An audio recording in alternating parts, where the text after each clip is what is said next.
तो चलिए बच्चों, आपका आज 11th क्लास में एक ऐसा चैप्टर जिसका प्रतियोगिता परीक्षाओं में सबसे ज़्यादा वेटेज है वो हम यहाँ पे स्टार्ट करते हैं। और बहुत इम्पोर्टेंट चैप्टर है। और पता है कुछ लोग इसे गलती से कठिन चैप्टर भी कहते हैं, परंतु मैंने बोला ना इसे गलती से कठिन चैप्टर कहते हैं। ये इतना कठिन चैप्टर नहीं है, पर इसमें आपको एक एक चीज़, एक एक टॉपिक आपको बहुत ध्यान से समझना होगा। और इसे स्टार्ट करने से पहले एक बात मैं बहुत क्लियर आपको बता देता हूं कि बुक की सीक्वेंस और हमारी सीक्वेंस में थोड़ा अंतर आ जाएगा। हम सबको एक दूसरे से रिलेटेड चीज़ें पढ़ते रहेंगे, बुक की सीक्वेंस थोड़ी सी गड़बड़ है। तो आप ये मत समझना कि हमने बुक से छोड़ छोड़ के पढ़ाया है। अपना एक टॉपिक से जो दूसरा टॉपिक रिलेटेड होता जाएगा हम यहाँ पे पढ़ते जाएंगे। तो बच्चों, आज हम बात करते हैं कणों का निकाय, सिस्टम ऑफ पार्टिकल। और इसमें घूर्णी गति है, सेंटर ऑफ मास है, मूवमेंट ऑफ इनर्शिया है, द्रव्यमान केंद्र बोलते हैं सेंटर ऑफ मास को, जड़त्व तो आघूर्ण कहा जाता है मूवमेंट ऑफ इनर्शिया को, बल युग्म आघूर्ण है। और एक से बढ़ के एक दमदार टॉपिक हम यहाँ पे डिस्कस करने वाले हैं। तो बिल्कुल शुरू से छोटी सी चीज से पढ़ना शुरू करते हैं बच्चों। सबसे छोटी चीज की बात कर रहे हैं हम यहाँ, वो है कण यानी पार्टिकल। पार्टिकल, कोई भी कण होता क्या है पता है? बहुत सूक्ष्म द्रव्यमान होता है इसके पास, द्रव्यमान युक्त। और पता बच्चों, यहां पे एक बात आपको ध्यान रखना पड़ेगा, ये द्रव्यमान नियत होता है, कम और ज्यादा नहीं होता है। परंतु शेप और साइज नगण्य, मतलब आकार इसका नगण्य होता है। यार नगण्य होता है मतलब इतना छोटा होता है कि दिखाई नहीं देता, परंतु कण के पास, पार्टिकल के पास द्रव्यमान तो होता है, एक निश्चित द्रव्यमान होता है, परंतु इसका आकार बहुत छोटा होता है। शेप और साइज नेग्लिजिबल होता है, हम इसे नेग्लेक्ट कर सकते हैं, परंतु कैसे पूरी तरीके से नेग्लेक्ट कर पाएंगे भाइयों इसे? क्योंकि कण ही कण मिल मिल के तो पूरा पदार्थ बन जाता है। फिर भी इतना छोटा होता है कि हम ये मान लेते हैं कि इसका आकार नगण्य है, परंतु हर पदार्थ कणों से मिलकर बना होता है। छोटी सी चीज थी, बहुत अच्छे से पढ़ी हमने। अब हमने बल के कई प्रकार पढ़े हैं। बल को इतना डिटेल से हमने पढ़ा है कि बल एक बाह्य कारक होता है जो किसी वस्तु का शेप, साइज और पोजीशन चेंज करने की कोशिश करता है या कर देता है। इसके बावजूद बच्चों हम यहाँ पे दो बातें करेंगे। एक बात तो है आंतरिक बल। आंतरिक बल ये अंदर की बात है। आप क्या सोच रहे हो? ये आंतरिक है। आप बोल रहे हो ये बाह्य हो गया भैया, तो आप जो सोच रहे हो ये आंतरिक है। पता है, हाँ, किसी भी तंत्र या सिस्टम यानी तंत्र के कणों द्वारा, वो कण कहाँ है? तंत्र के अंदर है, तंत्र के कणों द्वारा आपस में लगाया गया बल आंतरिक बल कहलाता है। तो हमने बोला था कि आंतरिक बल यानी कि ये अंदर की बात है, बाहर इससे कोई प्रभाव नहीं होता। और ये क्रिया और प्रतिक्रिया बल एक दूसरे पे लग सकते हैं। दो कण एक दूसरे को, यदि ये कण इस वाले कण को आकर्षित कर रहा है तो ये कण भी इस कण को आकर्षित करेगा। परंतु जो बात आपको ध्यान में रखनी है वो बात ये है कि सिस्टम के अंदर, किसी पदार्थ के अंदर, पदार्थ भी तो एक सिस्टम है, ये डस्टर भी एक सिस्टम है। आपको पता है ये डस्टर ऐसा क्यों है? ये पाउडर बन के उड़ क्यों नहीं रहा? क्योंकि इसके सभी कण आपस में एक दूसरे पर बल आरोपित करते हैं और इस बल को हम आंतरिक बल कहते हैं। जब यार आंतरिक बल की बात की है तो फिर हमें बाह्य बल की भी बात कर लेनी चाहिए। अगली चीज जो हम यहाँ पे डिस्कस करेंगे वो बाह्य बल है, एक्सटर्नल फोर्स। इसे क्या बोलते हैं? इसे इंग्लिश में बोलते हैं इंटरनल फोर्स, और इसे हम बोलते हैं एक्सटर्नल फोर्स, बाह्य बल। बाह्य बल मतलब बाहर से लगाया गया बल, और बल की परिभाषा भी बाह्य बल की परिभाषा है किसी बाहरी एजेंसी द्वारा लगाया गया बल। ये बाहरी एजेंसी, एजेंसी तो समझते हो, द्वारा किसी वस्तु या तंत्र बोल दें, तंत्र पर लगाया गया बल बाह्य बल कहलाता है।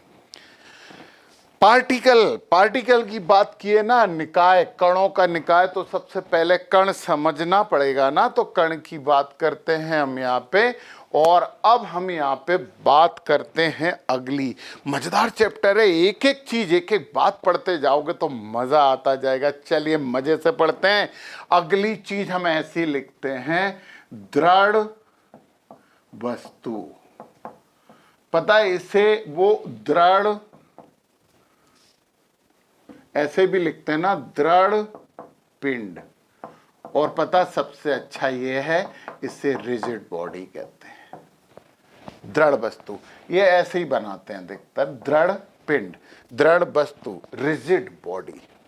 एक ऐसी वस्तु जिस पे बाहरी बल लगाने पर उसके कणों की बीच की दूरी परिवर्तित नहीं होती है। एक परिभाषा नंबर फर्स्ट, वैसे सभी एक ही बात कहेंगे, परिभाषा नंबर 1। जैसे कि कुली नंबर 1 वो पिक्चर आई थी ना, परंतु वैसी नहीं है, ये तो बहुत ही जानदार है।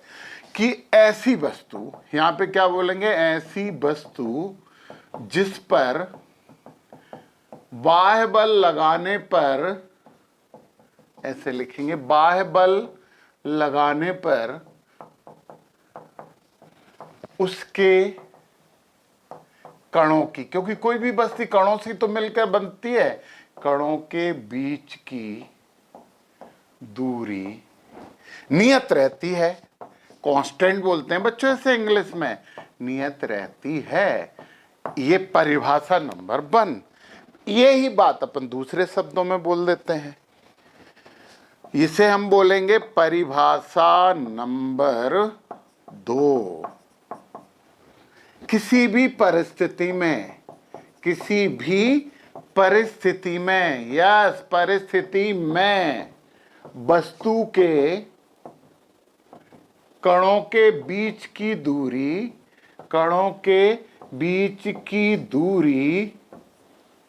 कभी भी परिवर्तित नहीं होती। बात तो वही ऊपर वाली है, परिवर्तित नहीं होती।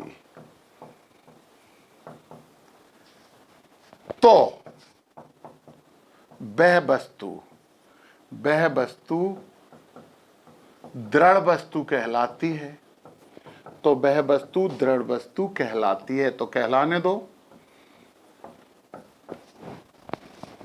परिभाषा नंबर 2 थी ये। और यदि हम क्या बोले, एक ऐसी वस्तु जो अपने कणों की दूरी को हमेशा निश्चित रखती है, दृढ़ वस्तु कहलाती है। तो ये दृढ़ वस्तु मतलब कोई, यदि हमारे पास कोई वस्तु है, एक कण ये है, एक कण ये है, इनके बीच की दूरी r है, बाहर से आप फोर्स लगा दो, इधर से आप फोर्स लगा दो, इधर से आप फोर्स लगा दो, इधर से आप फोर्स लगा दो, ये r को परिवर्तित नहीं होना है, तो r परिवर्तित कभी नहीं होता है। तो ये होती है वो दृढ़ वस्तु जिसमें दो कणों के बीच की, यानी वस्तु का आकार परिवर्तित नहीं होता, बल लगाने पे उसका आयतन परिवर्तित नहीं होता है, तो वो वस्तु दृढ़ वस्तु कहलाती है। और ये पूरा चैप्टर बच्चों हम दृढ़ वस्तु को ही समर्पित करते हैं। यस, हम दृढ़ वस्तु को समर्पित करते हैं। अब यहाँ पे हमें कुछ गतियां पढ़नी है, क्योंकि दृढ़ वस्तु तो गति भी तो करती है, तो हमें यहाँ पे कुछ गतियों की बात करनी है। तो ये सब चीजें तो हम मिटा देते हैं अब, क्योंकि हम इनसे परिचय प्राप्त कर चुके हैं। और अब हम गतियों की बात करते हैं कि कौन कौन सी गतियां होती हैं। एक गति तो ऊपर लिखी ही है। ओके, तो देखते हैं, अब हम गतियों की बात करते हैं। देखिए आप, सबसे पहली गति जो होती है ना बच्चों, नंबर फर्स्ट, हम यहाँ पे गतियां ऐसे ही लिखेंगे, गतियां, विभिन्न गतियां, विभिन्न भी लिख दें, विभिन्न गतियां।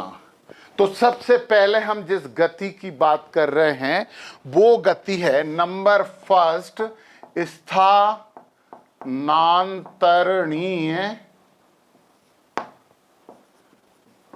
गति। पता है इंग्लिश में से ट्रांसलेशन मोशन कहते हैं, इसे बोलेंगे क्या, ट्रांसलेशन मोशन। बच्चों आप कैसे पहचानोगे, एक एक बात, छोटी छोटी बात समझिए, कैसे पहचानोगे। देखो, मान लो हमारे पास ये कोई वस्तु है, इसका एक कण हम ए ले लेते हैं, दूसरा कण और बी ले लेते हैं। आपको पता है कि इसमें बहुत से कण होंगे। कुछ समय बाद ये वस्तु इधर आ गई, ये कण ए है और ये कण बी है। तो पता है यहां से यहां तक को मिला है, अब ए डैश बी डैश पे पोजीशन हो गई, यहां से यहां तक इन्हें मिला है। ये दोनों समानांतर होंगे, मतलब क्या होना चाहिए, ए डैश समानांतर होगा बी बी डैश, यानी दो कणों के बीच जो दूरी यहाँ थी वो ही यहाँ रहेगी और वो ही अंतिम समय में रहेगी। और पता है यदि हम यहाँ पे ये ए डैश मतलब ए डैश तथा बी बी डैश, ये कैसी हैं, ये सीधी रेखा हैं। कैसी, सीधी रेखा हैं। तो यदि ये सीधी रेखा है तो इसका मतलब ये है कि ये सीधी स्थानांतरणीय गति है। तो फिर इसे क्या बोलते हैं, इसे हम बोलते हैं सीधी स्थानांतरणीय गति। आप बोलोगे सर ये सीधी रेखा की आपने बात की है, तो फिर दूसरी क्या बात होती है। तो देखिए आप जरा, मान लो ये ही बॉडी हमारे पास है, वो ये थोड़ा सा शेप में बदल जान दो, ये पॉइंट है, ये ऐसे पहुंचा है, ये ए डैश, और ये ऐसे पहुंचा है बी डैश। परंतु बच्चों एक बात ध्यान रखना, अभी भी ए डैश समानांतर होगा बी बी डैश के। यदि ये समानांतर नहीं होगा तो ये ट्रांसलेशनल मोशन नहीं है, ये स्थानांतरणीय गति नहीं है। ये यदि ये समानांतर है, ये वाली दूरी, ये वाली दूरी, ये वाली दूरी बराबर है, समानांतरण है, तो स्थानांतरणीय गति है। परंतु ये ऐसे घूमते हुए गई, ये ऐसे गई, ये ऐसे चली है ये, तो इसे बोलते हैं कर्वी, वक्रीय स्थानांतरणीय गति बोलते हैं इसे, कर्वी लीनियर मोशन, यानी वक्रीय स्थानांतरणीय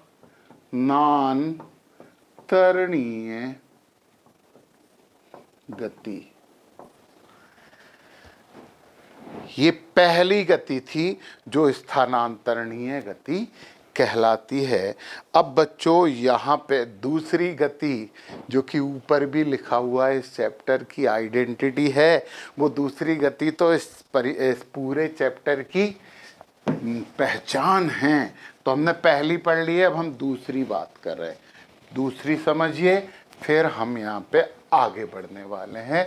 तो सेकंड नंबर, विभिन्न गतियों में गति नंबर 2 हम बात करेंगे, ये है घूर्णी गति, यानी रोटेशनल मोशन। इसको तो बहुत डिटेल से करना है हमें। तो दूसरे नंबर की थी ये है घूर्णी गति, और क्या बोलेंगे इसे, रोटेशनल मोशन। देखो बच्चों, ये रोटेशनल मोशन कैसे होती है ये समझिए।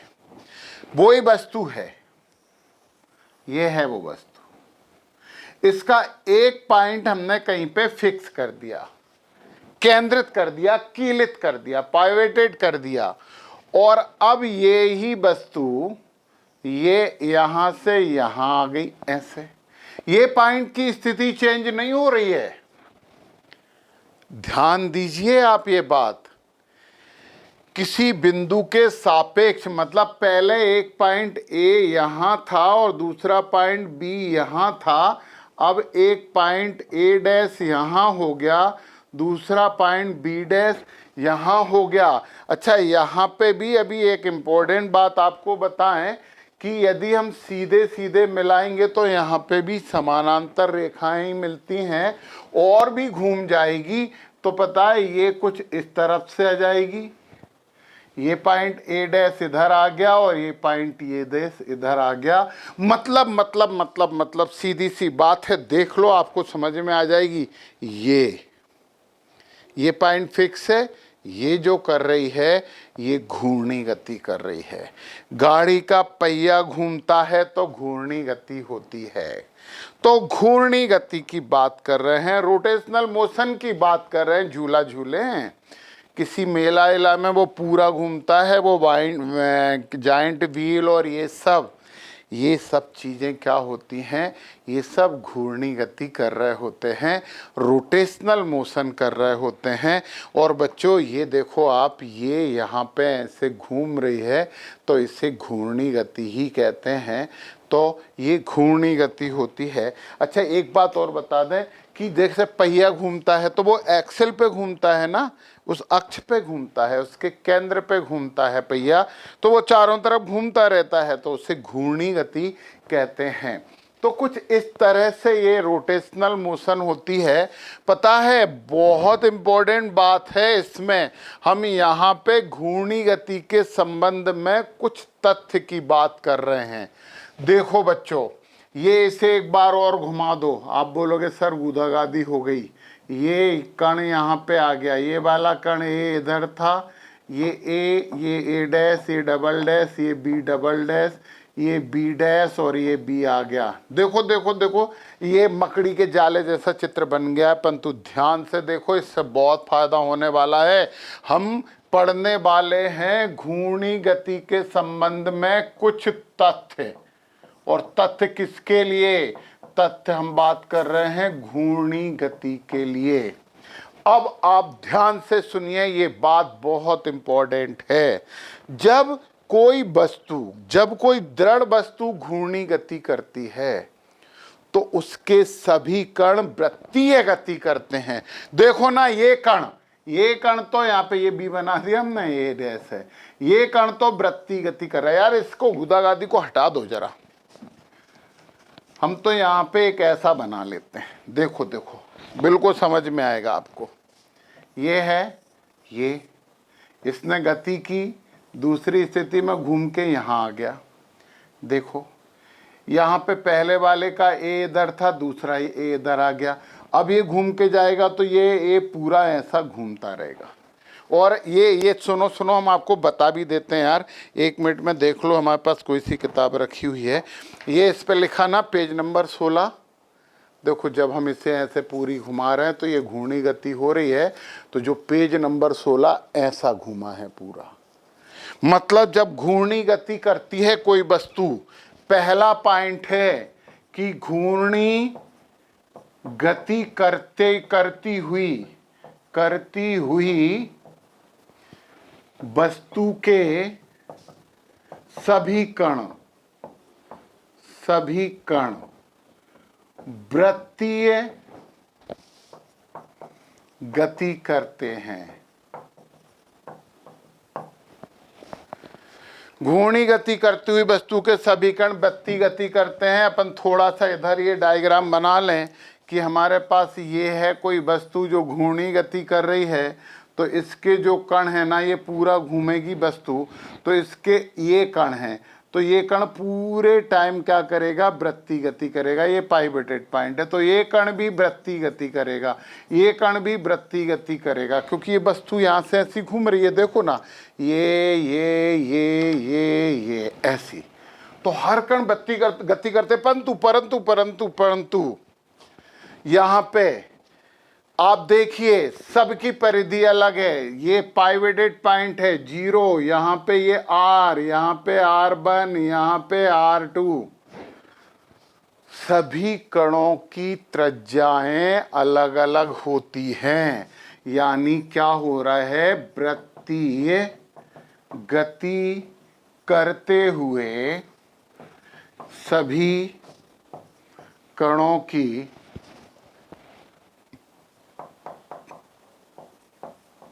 त्रिज्याएं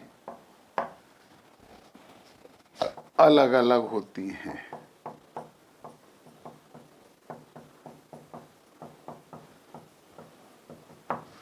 अब सुनो, त्रिज्याएं अलग अलग होती हैं, तो ये इतना चला, परंतु वस्तु एक बार घूमेगी तो वो यहां से चल के यहां जाएगा, ये भी यहां से चल के यहां जाएगा, ये भी यहां से चल के यहां आ जाएगा। तो सबके कोणीय वेग तो नियत रहते हैं। तीसरे नंबर बात करेंगे इसी घूर्णी गति वस्तुओं के सभी कणों के कोणीय वेग, यस, कोणीय वेग नियत होते हैं, नियत होते हैं, परंतु रेखीय वेग अलग अलग हो जाते हैं, क्योंकि इसकी परिधि ज्यादा है, इसकी परिधि कम है, इसकी परिधि और कम है। रेखीय वेग अलग अलग होते हैं। और ये पूरी वृत्तीय गतियां एक ही तल में होती। वस्तु 3D है, ये डस्टर देखो ये 3D है, परंतु इसके जो कण है ना, जो वृत्तीय गति कर रहे हैं, वो सभी एक ही तल में गति कर रहे होते हैं। तो यहाँ पे ये बोलते हैं कि सभी कण, यानी घूर्णी गति करते हुए वस्तु के सभी कण, हम ऐसे फिर से लिख देते हैं, घूर्णी गति करते हुए वस्तु के सभी कण एक ही तल में वृत्तीय गति करते हैं। ये भी बहुत इंपॉर्टेंट बात है, वृत्तीय गति करते हैं।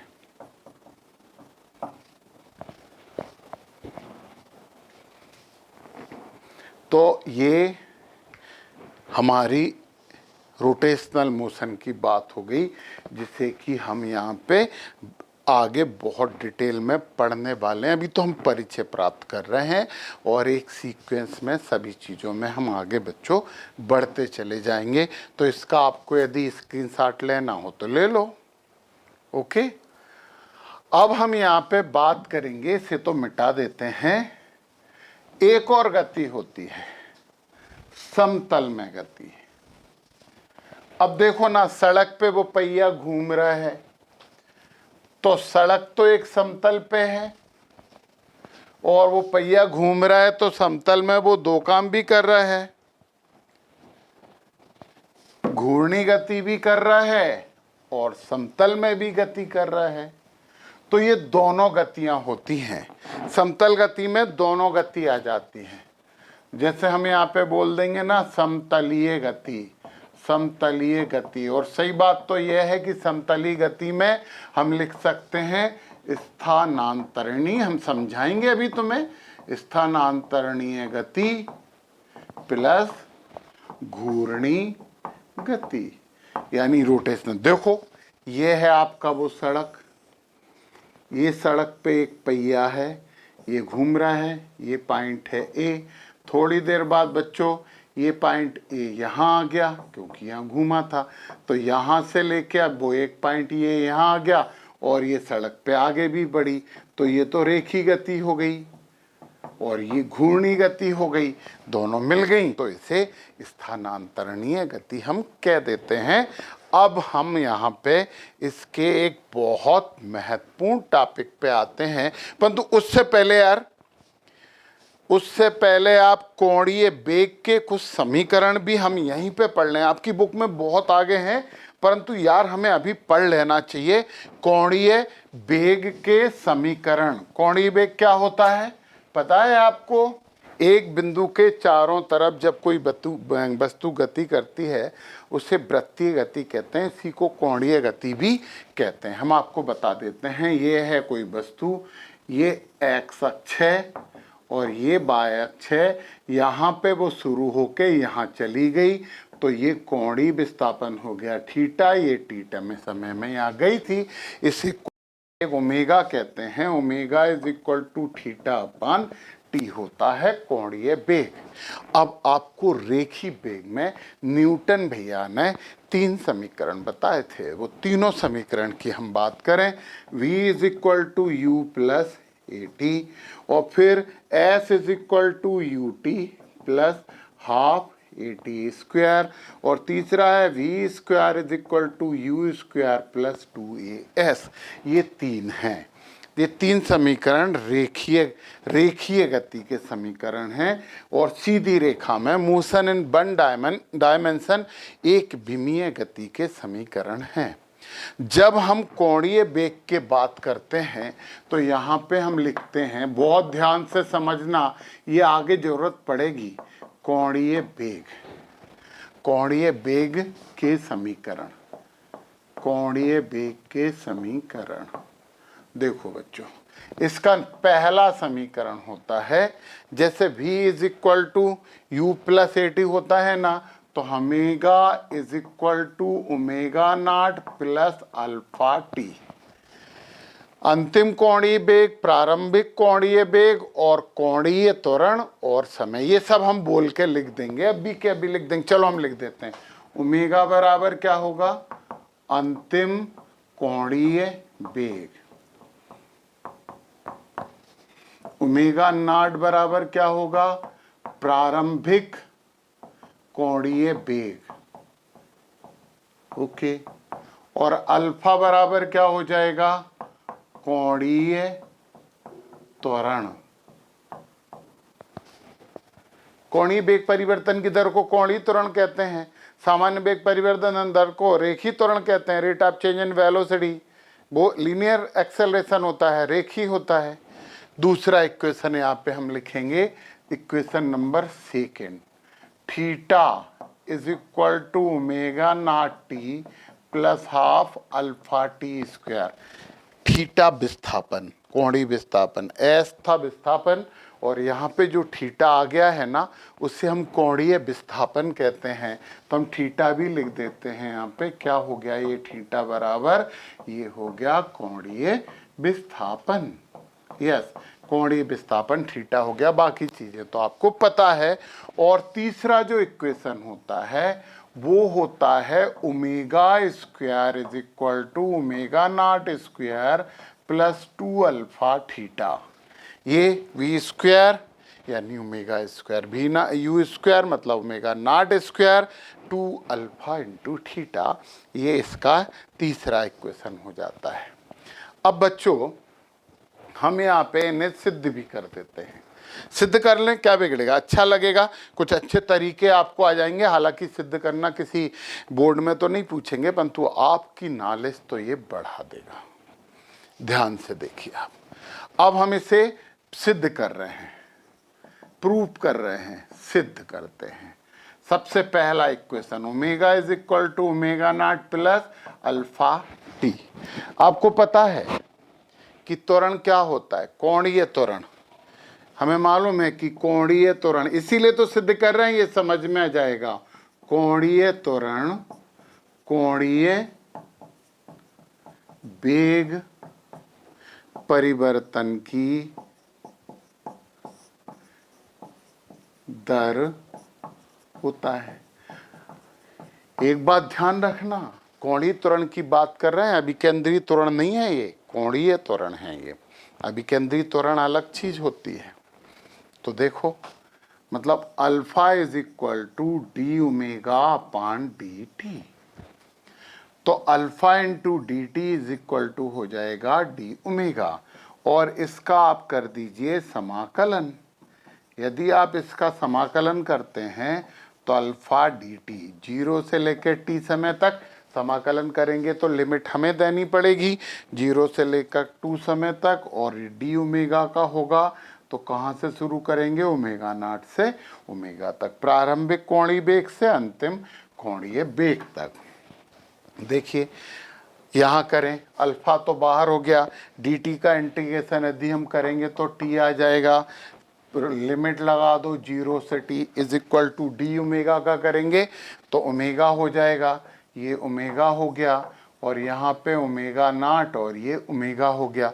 यहाँ पे लिखेंगे अल्फा टी माइनस 0 और यहाँ पे लिखेंगे ओमेगा माइनस ओमेगा नॉट, तो अंदर इनटू कर दो तो alpha T is equal to omega minus omega naught को इधर ले आओ तो ओमेगा बराबर omega naught plus alpha T, इधर का उधर और उधर का इधर हम लिख सकते हैं। देखो बच्चों, ये ऐसे लेके आए हम पहला समीकरण, ये हमारा पहला समीकरण था, इसे हम मिटाएंगे, इससे पहले आपको स्क्रीनशॉट लेना है। अब हम दूसरा समीकरण सिद्ध करेंगे। चलिए सिद्ध कर रहे हैं अब हम दूसरा समीकरण। ये अपन बीच की लाइन नहीं मिटा रहे, इसी पे अपन दूसरा वाला भी सिद्ध कर लेंगे, पहला दूसरा।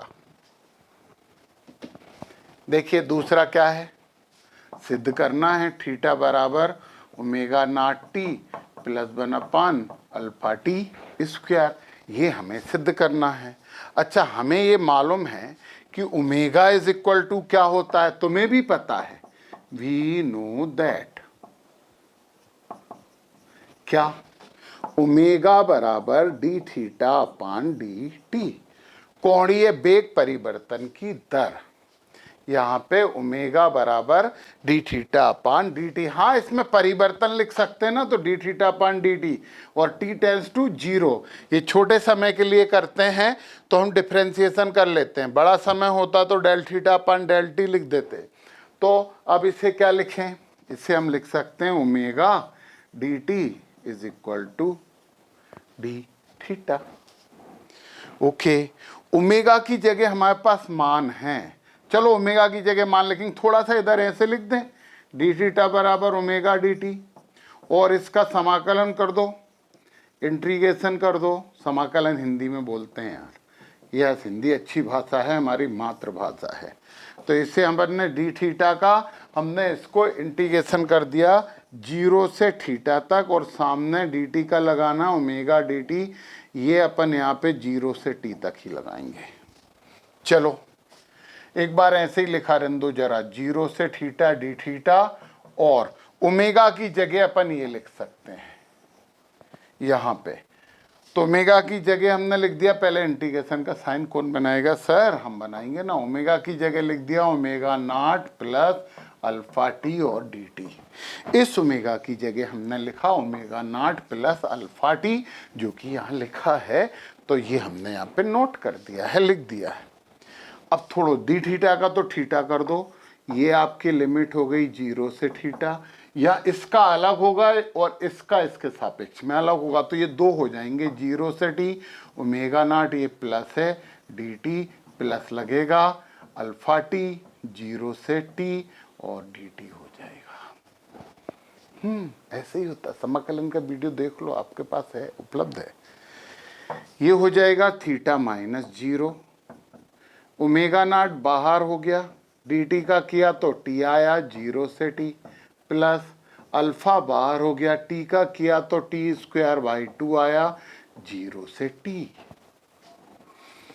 इसे हम बोलेंगे theta is equal to omega naught T minus 0 plus alpha, 2 बाहर ले लो तो टी स्क्वायर माइनस 0 स्क्वायर, तो थीटा बराबर बचा ओमेगा नॉट इंटू टी, 0 तो 0 हो जाएगा, 1/2 अल्फा टी स्क्वायर।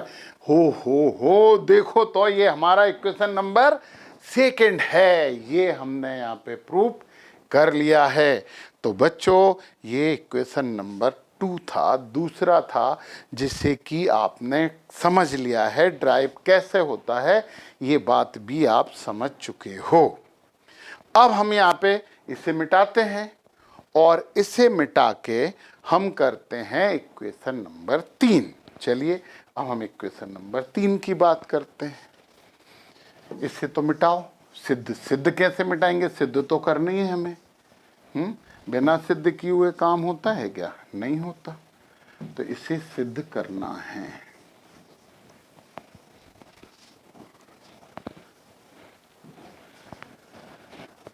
तीसरे नंबर पे करना है हमें।